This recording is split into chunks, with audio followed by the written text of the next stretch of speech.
Hello folks, this is Sullla once again. You're listening to another League of Legends video, this one featuring the pairing of Jayce and Alistar. Also matched up with us in this game, this is taken from one of our YouTube night events, custom games.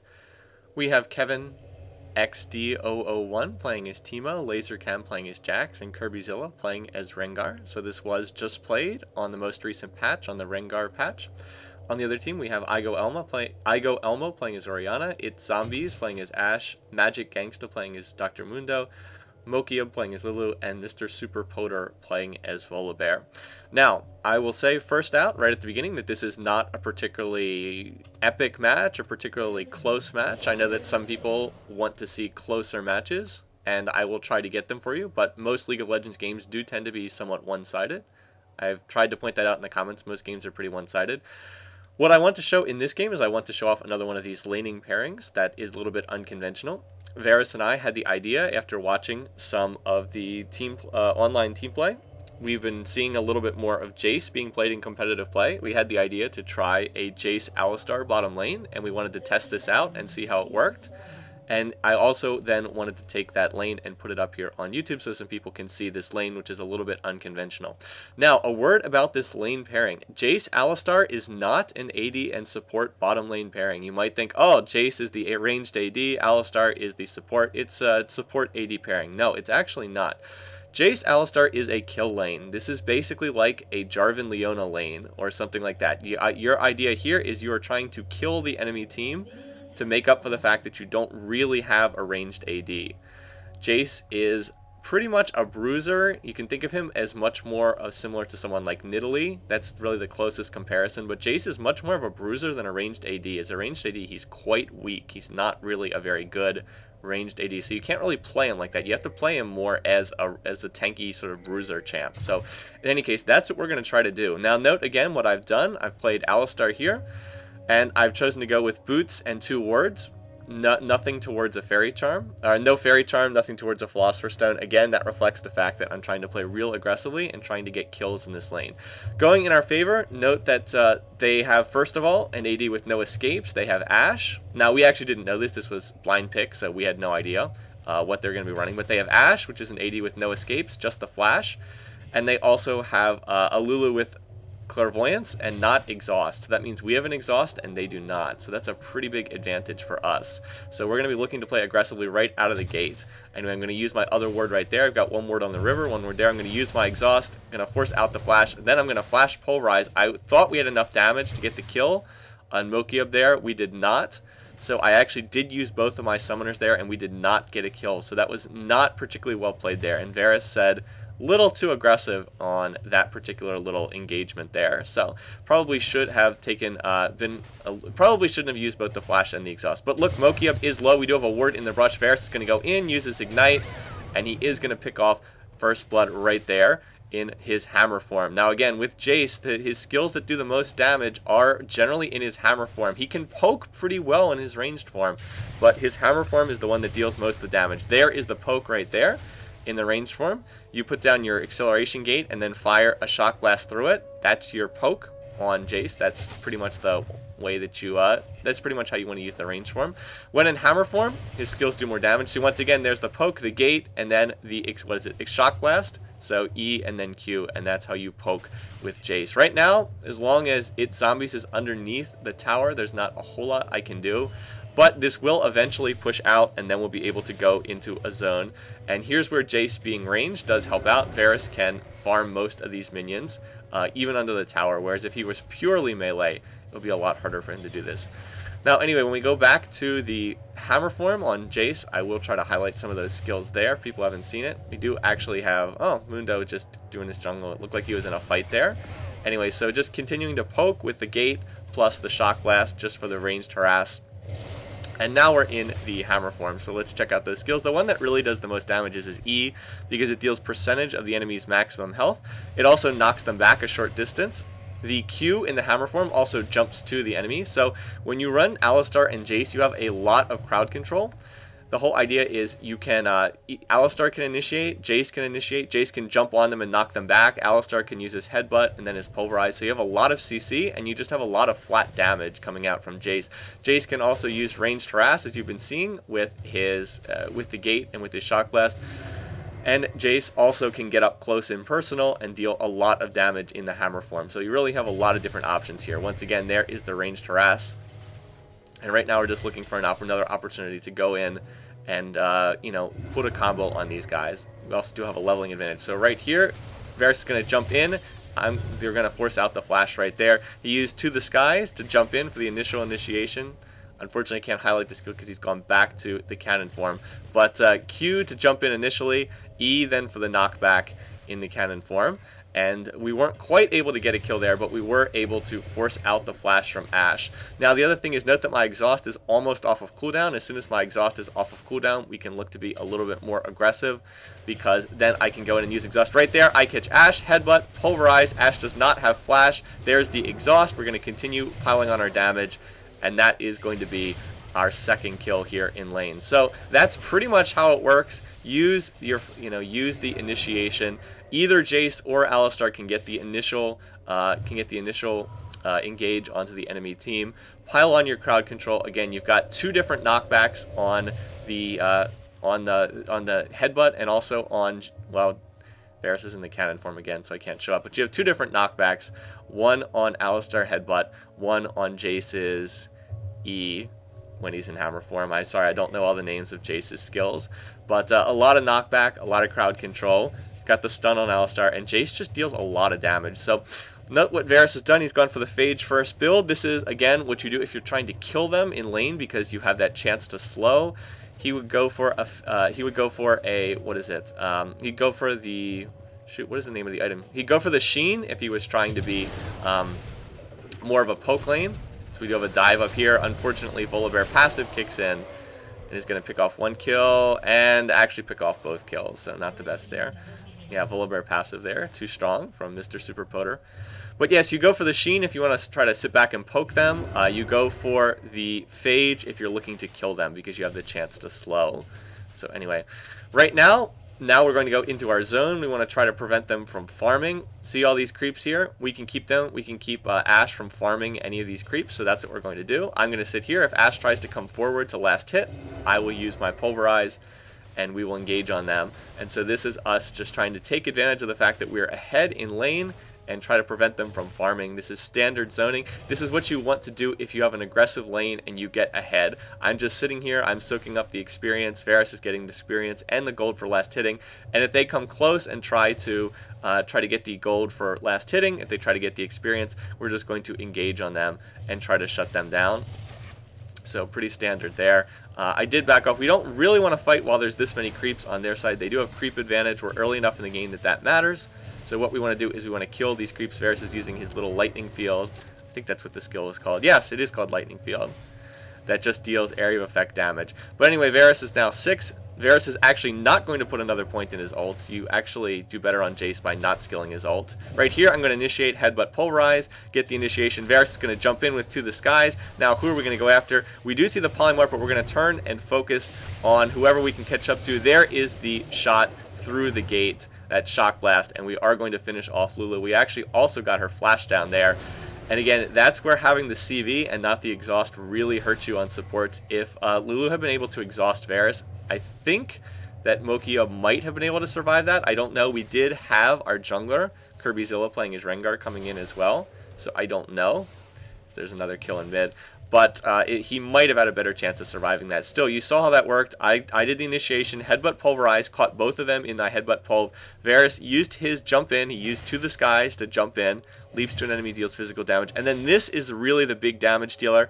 Note how it deals 14% of enemy maximum health as magic damage. And also gives a knockback. So it's a knockback and it deals percentage-based damage. That is a skill with a lot on it. We actually were going to engage on Ashe again a minute ago. but I missed a headbutt pulverize, so we didn't get it. But we're in pretty good shape. We're 3-0 in this lane. We're definitely winning. I'm just trying to make sure we have ward coverage on the river so we don't get ganked, because as long as it's just a 2v2, we're way ahead. And look how much damage those shock blasts are doing through the acceleration gate. Varus is doing some pretty good poke. Let's see, right now, damage increased by 40% on the shock blast, so he's dealing, what, about a little over 250 damage if he hits on that. Of course, it's a skill shot, but it's a pretty good range poke.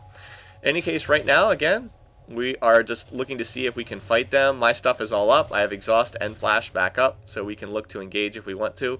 We also do have our ults. There's more poke. Note that its zombies is very low. He really should just back right now. He needs to go back right now because he's so low that we can dive him under the turret if he stays around this low. However, this lane is pushing out. It's pushing out away from the tower. See, there's another shot. Missed that one. Its zombies wouldn't have died because he had the Lulu shield, but you know, he really just needs to go back instead of sticking around here. It's just too dangerous for them. Now, we don't have ward coverage on the river. That is an issue. Varus should probably use his ward over there because I have used up... yeah, I've used up all of mine, as I still don't have that Philo Stone. And I decided I was going to go back to get my Philo and also buy a ward, where I was going to, but then we saw Orianna mid and we decided to go back again. We had to play real cautiously there. We didn't see Orianna for a minute, so we had to think that she might be coming for us. Anyway, now Mokiab is still only level 5. He's kind of under-leveled. Watch this. He's going to come in, goes toward the brush. Varus goes in for the initiation and takes off about half his life right there just by using all of his skills. And now right here, headbutt pulverize. I'm going to pop my ult. There's the exhaust. He does not have flash up because he used it before.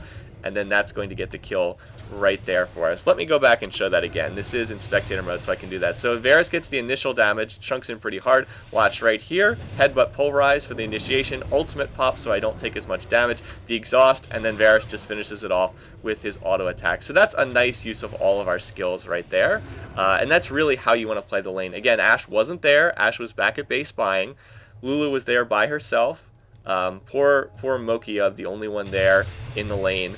And so we just Varus gets the initial blast, or initial engage with his To the Skies, jumps in, deals his damage. We chunked her pretty hard. Yes, no, we won't let you ward. Sorry, no, we won't let you ward. So that's kind of how the kill lane works. Varus went in, dealt the initial damage, and now here comes out the BF sword for more damage. And then I was able to follow it up with headbutt pulverize, pop Alistar ult to tank the tower, and use that exhaust. So yes, use of exhaust, so critical on supports. I've tried to stress this in videos. I do a lot of support play, and I see people misuse exhaust so frequently on supports, or just not bring it as well. And poor exhaust usage can really cost you in this game. Anyway, we do have a fight going on in mid here. Kevin is going to slip out. I go Elmo and KirbyZilla continuing the fight, but it looks like there's going to be a clean disengage with no further action on either side. I was hitting the mid to see if I could help out in that fight. Look at the damage that Varus is continuing to put on to Mokiab right there.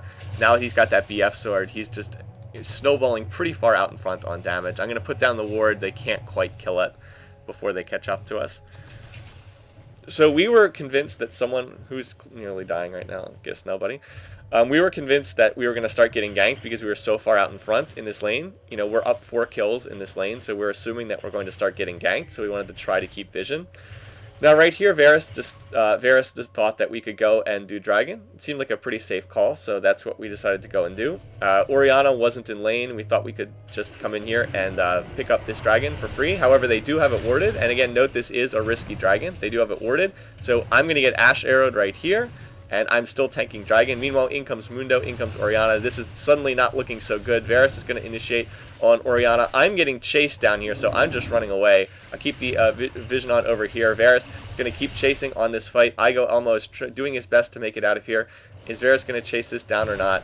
I can't remember from this game. I believe he is going to chase this down. Meanwhile, I'm coming in from over here. Kevin gets a kill. Varus is still chasing this down. One more auto should do it, but nope, there's the Orianna shield. Yes, is going to get that one. So I spent the whole fight running away, but I was able to disengage. Now we've caught poor Mokiab out here once again. There's the Wild Growth, a nice use of Lulu ult right there. So are we going to be able to chase this down? It is getting pretty low, but again, that Hammer Form deals a lot of damage. And Varus is going to be able to pick that one off. So in the fight, I believe we went 3 for 1 in the fight overall. It was either 3 for 1 or 2 for 1. But in any case, we were able to take that. So it was a very risky dragon fight. Didn't work out that well. Well, I mean, it didn't look too good initially, but in the end, it did work out pretty well. So Varys, and there's sort of two components to that fight. VarisNox and the Orianna player, Igo Elmo, were skirmishing back and forth. Fortunately for us, Varys was pretty fed off of bottom lane, was able to win that one. And oh boy, Mundo almost got in there and smited that, but was not quite able to do so. So we were able to take that, and we were able to win that overall fight. But we're still, you know, not that far ahead in the overall game. You'd think that, you'd think that we would be further ahead. But the difference is we're actually losing top lane. Our Jax player is 1-3. Lasercam is unfortunately behind in this lane compared to Mr. Super Poter. That dive at tower where Volibear got a double kill really helped him out, helped snowball him ahead. And meanwhile in mid, our Teemo player is behind in mid. Note that Kevin is behind Igo Elmo. Now, that's perfectly understandable. Kevin is like, he's like level 25, if I remember from this game. He was actually doing a pretty good job, I thought, all things considered.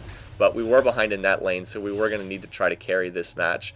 That's why Varys and I are like, okay, we need to dominate this lane. So anyway, there is the poke. I'm continuing to chase on this. Okay, are we going to manage to engage on this fight? No, it's going to be a clean disengage. I'm going to go in, mess up the headbutt pole, but weren't able to chase that one down. And its zombies did use his frost arrow. A nice job of using that crystal arrow to stop Varys from chasing up on that. So we're not able to get a particular kill there. However, Ashe's flash is still down. The Lulu flash is still down. Note that I put a pink ward here in the brush. I put a pink ward here because they had been warding this brush, and I wanted to clear out vision if they warded it. Now they actually don't have a ward in here right now, but that was the logic anyway. Right there, again, that poke from that shock blast, since Varys now has a full bloodthirster, I'm like, oh, we can just dive these guys. Let's go in under the tower. So we're going to go in right there. We're going to pick off one kill. Now, do I have exhaust back up? Yes, I do. So we're going to continue chasing on this, and we are going to finish this one off. I'm going to flash in order to get this. And so we are, in fact, going to take that, and we actually even get a rage quit. Let's go back and look at this once more. I'm going to have to go back further. This is a fairly short video, so I can do this. And again, it's spectator mode, so I can go ahead and do this. So right there, there's the initial damage with that shock blast. Now as we go for the tower, I'll slow it down so we can see this once more. Again, going to go in there. Varys jumps in with To the Skies. I get the headbutt into the wall. I pop my ultimate for the extra damage, although Varys is actually the one tanking the tower. Right here, going to use the exhaust on Lulu. Poor Mokia almost has his flashback up, but it's not. Once again, there's the gate and the shock blast. Now we just really need one more hit. He's on 60 health. I'm actually going to flash, and he goes down to 4 HP, and then that allows Varys to finish it off. And unfortunately for us, at this point in time, in this match, after we dove and got that latest kill on Ashe, its zombies actually apparently rage quit the game because he left and he did not come back after this one. So yeah, he is just going to stay at the base. And as Mr. Super Poter says, I think we had a rage quit on that one. So looks like we were so successful in this kill lane that we actually managed to induce someone on their team to just leave the game and not come back. So again, this is a custom game. It's it's not a normal game. It's not a ranked game, but still, just for future reference when we're doing the custom games, please don't leave even if you're frustrated. They are custom games, but you shouldn't be leaving them. So anyway, not too terribly pleased with its zombies. It just shows very poor sportsmanship to leave because it ruins the experience for everybody else. Anyway, though, so we weren't sure at this point in time what was going to happen with Ashe. Ashe has been completely shut down in this match. 0-2-1, 26 minion kills. They did pink ward at the dragon. As Lulu clears that out. Not a bad idea, although Dragon won't be up for a little bit yet. But you can see we just totally shut down Ashe. No farm. If we look at the gold totals, 2,400 gold. Varys is 4,000 gold ahead in this lane. So this is what you do. This is what a successful kill lane looks like. In a kill lane, it's not about farming. Note that Varys' farm is not that great. I mean, he does have the most on our team, but that's because a lot of the rest of our team was underfarmed. Anyway, I'll get back to that point again because Varys is going to go in for this kill. Watch here. There's a flash with To the Skies. There's the knockback with the hammer. The ignite is on, and that's a pretty nice kill that he picked off there. So flash and then To the Skies for the initiation. Magic Gangsta is quite low, but he does have Mundo ult up. So yeah, that wasn't me. I was looking to get into that fight, but that was just all VarisNox using that hammer form for the initiation. And again, just showing how Jayce is very strong. We actually do have a fight over here, Kevin is going to be able to pick off a kill on their Lulu players. So we're now very much well out in front in this particular game. But yeah, Jayce, I said when Jayce first came out, I thought that we'd see him used in competitive play, just because he has so much utility, and we're starting to see that. Anyway, there's another re-engage on the Mundo. Unfortunately, Magic Gangster went around the corner there, put himself in a bit of a bad position, and he did not have his ult up because he just used it. Right here, I'm going to use the headbutt on Mr. Super Poter, then get the pulverize. We're still chasing on this. However, Volibear ult passive is running, and Varys is going to get hit by a great Orianna ultimate by Igo Elmo that pulls him back in. So this little dive is not working out particularly well. Igo Elmo came back and just had an outstanding Orianna ultimate right there that pulled back, I think, 2 or 3 members of our team together. So we did kill Volibear, we did kill Mr. Super Poter, but that clearly was not worth it because they went 2 for 1 right there. And when you're ahead like we are, you don't want to be... When you're ahead, you don't even want to be exchanging 1 for 1. And that exchange clearly went in their favor. So anyway, a bit of a mistake right there. Still in a pretty comfortable position on the game. And again, if Ashe doesn't come back, there's just not a whole lot they can do because they don't have a ranged AD at all. Anyway, so Varys, what he did, like I said, he went Phage first. Again, that's what you do if you're that's the kind of build that you do if you're trying to kill the people on the enemy team because it has the chance to slow. Very useful for chasing. Similar idea in top lane as well. You go for the Phage if you're trying to get kills. Then he went for the Bloodthirster, rushed the Bloodthirster after that, and now is going back to try to finish Trinity Force, which is like the key item on Jayce. Just offers him so many different stats. You just want to build Trinity on Jayce. Anyway, again, Jayce, the reason why you don't see him play more is he does have a fairly high skill cap. He's one of the more difficult champions to play because you have to understand the 2 forms, and you do need to swap a lot between the 2 different forms.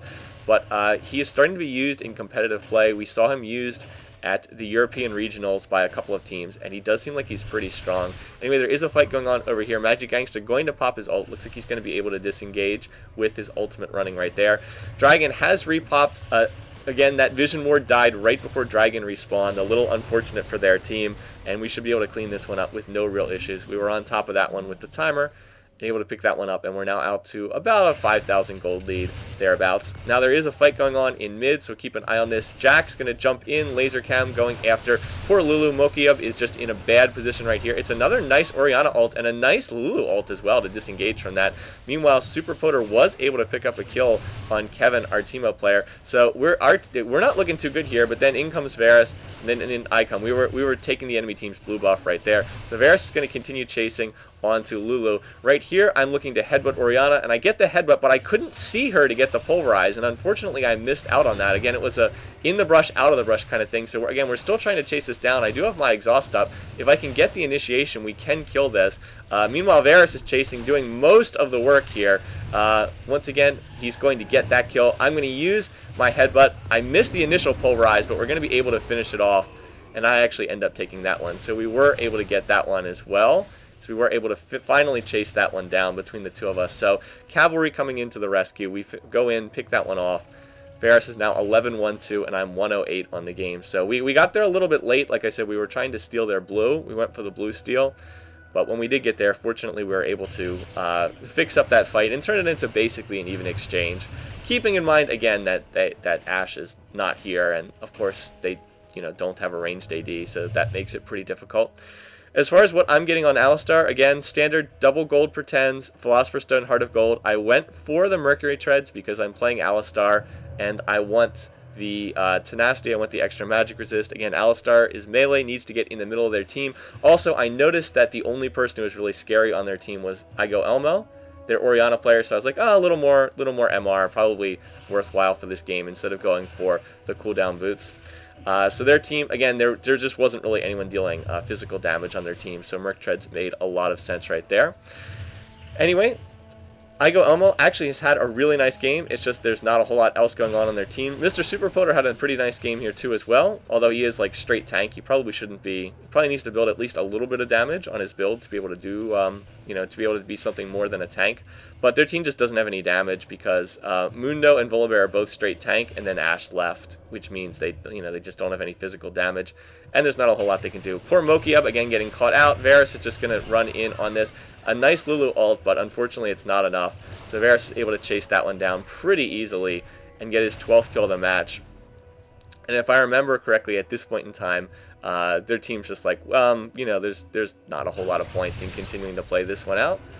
So I believe that that this is going to be the end of this match right here, any second now, based on what I remember from playing this yesterday. We'll see. Anyway, in the meantime, we were interested in pushing on this tower right here. You see right there, Jayce's Shock Blast doesn't deal that much damage to people who actually have built some armor. Anyway, it looks like there's an engage right here. Kind of an interesting fight we've got going on right here. We are engaging, had to turn and kill Volibear because he was so far forward of our team. So we trade 1 for 1 right there. Kirby Sullla also goes down, the Rengar player on our team. Again, we're just looking to continue pushing on this tower, hoping to see if we can, you know, just continue this push. Again, we do have a 4-on-3 at the moment. It's an aggressive engagement from Volibear. Now this tower is about to go down. They're going to have to be forced off of this. I'm going to go in, headbutt Pulverize on Orianna, the only one that I'm worried about, and there's the surrender right there. So I knew that that was coming. So anyway, like I said, it wasn't a great game or anything. The reason why I wanted to cast this was I wanted to demonstrate another lane that I haven't really seen anyone talk about, which is Jayce and Alistar. Like I said, it's a kill lane. It's not a ranged AD pairing, just a straight kill lane, but it does work, particularly against an AD like Ashe who doesn't have any innate escapes. Probably wouldn't work as well against Ezreal or Corki. But against other ADs, it is a pretty good lane. And again, Jayce is a strong champion. We should see more. Of him. Anyway, there's the gold totals. Again, nice game to a number of people in here. Nicely played by Igo Elmo. Nicely played by Mr. Super Poder on the other team. And again, if you're going to run the custom games with us, please don't leave during the match. So anyway, I know that this is a shorter video, but I hope you guys enjoyed it. Once again, thanks for watching. Thanks for listening. See you guys again soon. Until then, take care.